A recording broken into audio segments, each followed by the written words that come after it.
উত্তর কলকাতার পুরনো এক সরু গলির ভিতরে লুকিয়ে রয়েছে এমন একটি প্রাচীন মন্দির যার ইতিহাস আজও অনেকের কাছে অজানা।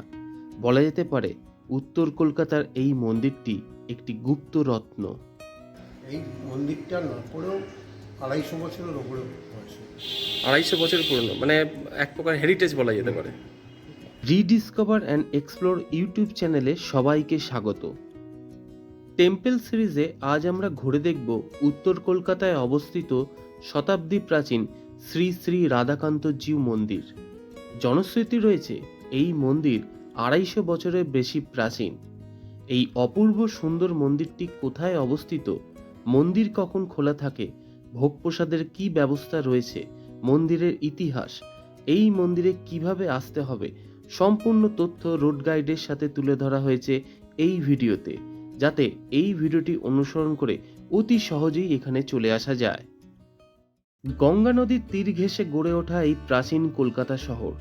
সময়ের সাথে সাথে এই শহর আধুনিক হলেও ভালো করে ঘুরে দেখলে লক্ষ্য করা যায় পুরাতনের ছাপ এই কলকাতা শহরে নীরবে বহন করে চলেছে। উত্তর কলকাতার অলিতে গলিতে ছড়িয়ে রয়েছে একাধিক প্রাচীন মন্দির।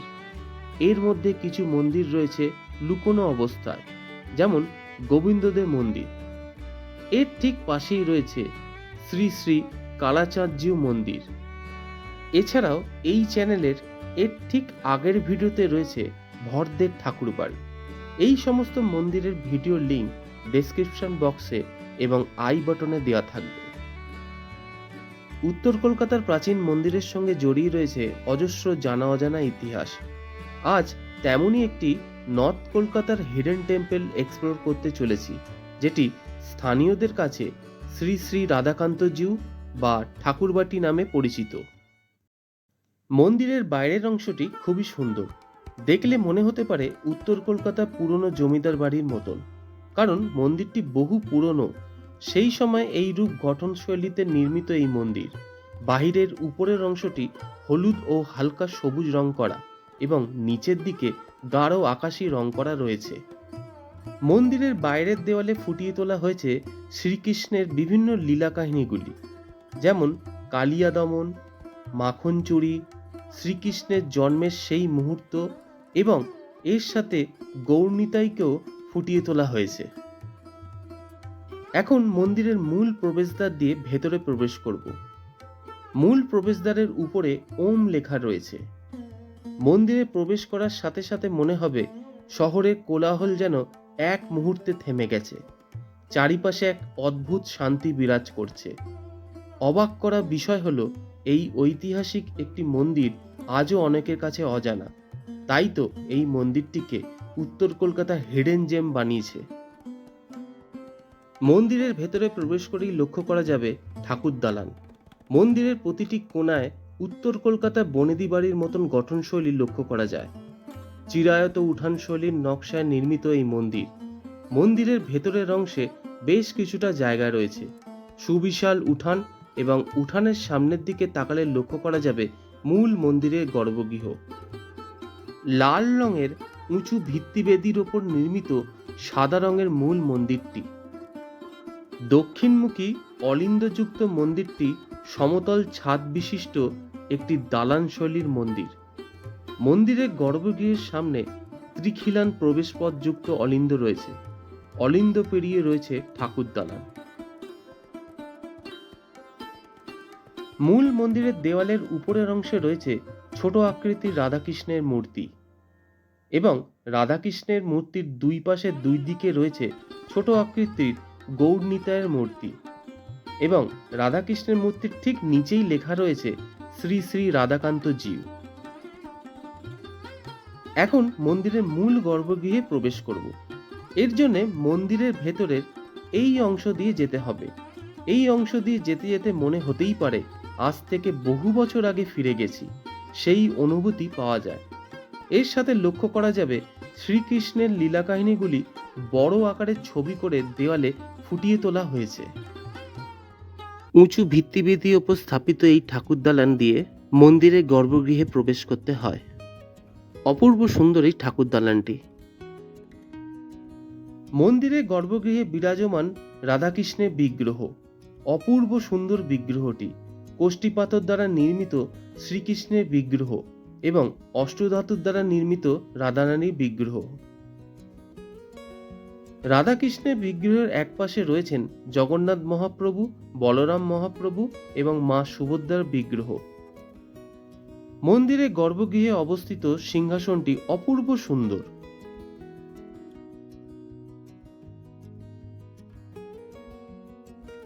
কড়ি বর্গা দ্বারা নির্মিত ঠাকুর দালানের উপরের অংশটি। ঠাকুর দালানটি অপূর্ব সুন্দর। ঠাকুর দালানে রয়েছে একটি বড় ঝাড়বাতি এবং সেটি ঢাকা রয়েছে। ঠাকুর দালানের ভেতরের অংশটি সম্পূর্ণ হালকা হলুদ রঙের এবং হালকা লাল রঙের দ্বারা ফুটিয়ে তোলা হয়েছে। মন্দিরের ভেতরের চারিপাশের উপর ও নিচের মিলিয়ে মোট 36টি স্তম্ভ এই দালান শৈলীতে নির্মিত স্থাপত্যের ভার বহন করে চলেছে। এই মন্দির দর্শনে শুধু চোখ জোড়াবে না, মনও শান্ত হবে।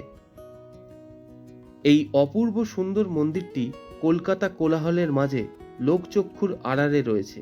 বলা যেতে পারে উত্তর কলকাতার এই মন্দির গুপ্ত রত্ন। মন্দিরের ইতিহাস সম্পর্কে জানা যায়, মন্দিরটি প্রতিষ্ঠা করেছিলেন সিদ্ধেশ্বর চন্দ্র চন্দ্র। জনশ্রুতি রয়েছে মন্দিরটি 250 বছরের বেশি প্রাচীন। এই মন্দিরে বিশেষ অনুষ্ঠান যেমন সপ্তম দোল হয়। এই দিনে বহু ভক্তগণ ও দর্শনার্থীদের সমাগম ঘটে। এছাড়াও জন্মাষ্টমী, রাধা অষ্টমী, অন্নকূট হয়ে থাকে। মন্দিরের এক সেবায়েতের কাছ থেকে মন্দির সম্পর্কে জেনে নেওয়া যাক। আপনার নাম? আমার নাম শ্রী তরিচন্দ্র চন্দ্র। আপনি কি মন্দিরের? হ্যাঁ, আমি এই ট্রাস্টের একজন সেবায়িত। আচ্ছা আচ্ছা আচ্ছা, নমস্কার। এই মন্দিরের নাম কি? শ্রী রাধাকান্ত জিউ, শ্রী শ্রী রাধাকান্ত জিউ আচ্ছা, ঠাকুরবাড়ি। ঠাকুরবাড়ি। এই মন্দির কখন খোলা থাকে? সকালবেলা 7টা সাড়ে 7টার সময় খোলা হয়, খুলে নিত্য সেবা হয়। তারপরে দুপুরবেলা অন্নভোগ হয়, শয়নে, তারপরে পুজো আরতি করে শয়নে যায় ঠাকুর। তারপরে বিকেলবেলা 4টের সময় ওঠে, তখন এমনি আরতি হয়। রাত্রিবেলা জল সেবা দেওয়া হয়, শীতল ভোগ যেটাকে বলে। তারপরে রাত্রিতে যেরকম ঠাকুরের শয়নে। মন্দিরে কি মানে সকলের জন্য খোলা এই হ্যাঁ, মন্দির? সবাইকার জন্যই। আচ্ছা আচ্ছা, সবাই আসতে পারে? সবাই আসতে। আচ্ছা, এই মন্দিরে বিশেষ অনুষ্ঠান কি হয়ে থাকে? বিশেষ অনুষ্ঠান হচ্ছে আমাদের দোল উৎসব হয়। সেটা হচ্ছে সপ্তম দোল, যেটা আমরা এমনি দোল হয় সেটা নয়, আমাদের সপ্তম দোল। আচ্ছা আচ্ছা, এছাড়া? এছাড়া রাধা অষ্টমী, জন্মাষ্টমী, যতগুলো কৃষ্ণের এই আছে, আচ্ছা, অন্নকূট, নবান্ন, সবই এগুলো সবগুলোই হয়? সবগুলোই। অনুষ্ঠানগুলো সবগুলোই হয়। আচ্ছা, এই দিনে কি ভোগ প্রসাদ ভক্তগণেরা পাবেন? হ্যাঁ, কেউ যদি এসে ভোগ প্রসাদ তখন চায় নিশ্চয়ই পাবে। তবে দোলের দিন, মানে যে সপ্তম দোল হয়, তাতে আরও অনেক লোককে ইনভাইট করা হয়, আসে সবাই, ভোগ প্রসাদ পায় ভগবানের। আচ্ছা আচ্ছা আচ্ছা, মানে ওই দিনকে আসলে ভক্তগণেরা পাবে। আচ্ছা, এই মন্দিরটা কত বছরের পুরনো? এই মন্দিরটা না করেও 250 বছরের ওপরে বয়স। 250 বছরের পুরনো, মানে এক প্রকার হেরিটেজ বলা যেতে পারে এটা। আচ্ছা, মানুষ মানে ভক্তগণেরা এখানে কিভাবে আসবেন? শিয়ালদা থেকে যদি আসে তাহলে শিয়ালদা স্টেশন থেকে নেবে bank of India. Bank of ইন্ডিয়ার ওখান থেকে এসে কাউকেই যদি কেউ বলে ঠাকুরবাড়ি, তাহলে সে দেখিয়ে দেবে। আচ্ছা আচ্ছা, এটাকে প্রতিষ্ঠা করেছিলেন? মন্দির প্রতিষ্ঠা করেছিলেন সিদ্ধেশ্বর চন্দ্র চন্দ্র। আচ্ছা আচ্ছা, উনি ওনার হাত দিয়ে নির্মিত। আচ্ছা আচ্ছা আচ্ছা, অসংখ্য ধন্যবাদ আপনাকে। এইবারে জেনে নেওয়া যাক মন্দিরটি কোথায় অবস্থিত এবং কিভাবে আসতে হবে। মন্দিরটি 52/1 প্রেমচাঁদ বড়াল স্ট্রিটে অবস্থিত। আরও ভালো করে বোঝাতে হলে আমার স্ট্রিট চাঁপাতলা স্টপেজ এবং বউবাজার ব্যাংক অফ ইন্ডিয়ার মাঝেই এই মন্দিরটি অবস্থিত। এছাড়াও মেডিকেল কলেজের 3 নম্বর গেটের বিপরীতের গলির ভেতর দিয়ে প্রবেশ করেও এই মন্দিরেতে সরাসরি চলে আসা যায়। এই ডান দিকে যে গলিটি ঢুকে যাচ্ছে, এর ভেতরে প্রবেশ করেই মিনিট 5 হাঁটলেই এই মন্দিরেতে চলে আসা যায়। এছাড়াও শিয়ালদা থেকে আসা যায়। শিয়ালদা থেকে ব্যাংক অফ ইন্ডিয়া মোড়ে আসতে হবে।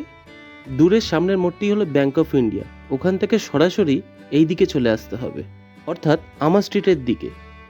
এই দিকে আসলেই ঋষি অরবিন্দর একটি স্ট্যাচু রয়েছে।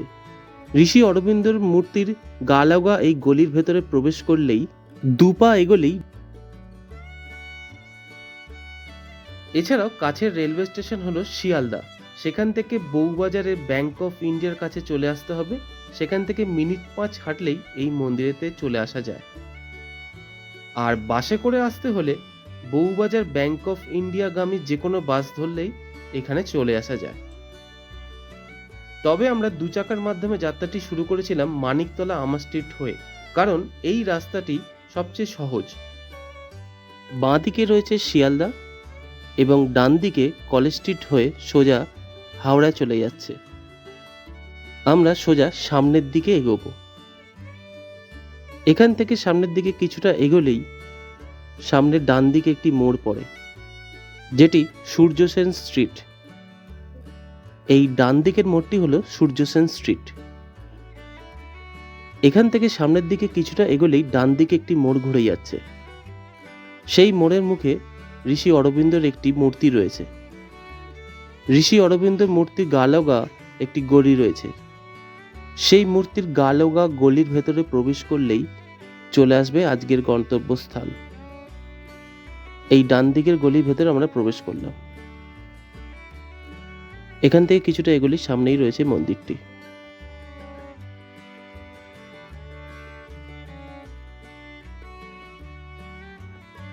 এখন আমরা মন্দিরের সামনে চলে এসেছি।